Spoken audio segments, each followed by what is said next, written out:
Aurais-tu envie, à chaque fois que tu sors de chez toi, d'être rappelé du meurtre de la plupart de ta famille et ta culture? Moi non plus.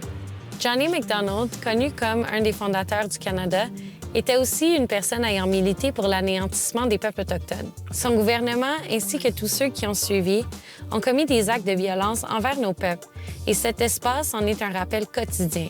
Il y a des espaces comme Place du Canada et Dorchester Square qui racontent des histoires de colonialisme et de violence contre les peuples autochtones, et leur présence nous affecte encore aujourd'hui.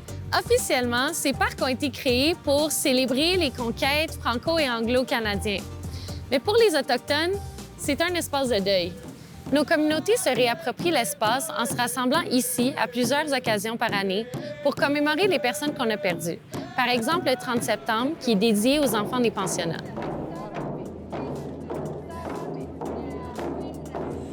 Ah, et en passant, ces deux parcs ont été construits sur une fosse commune des victimes de choléra des années 1800.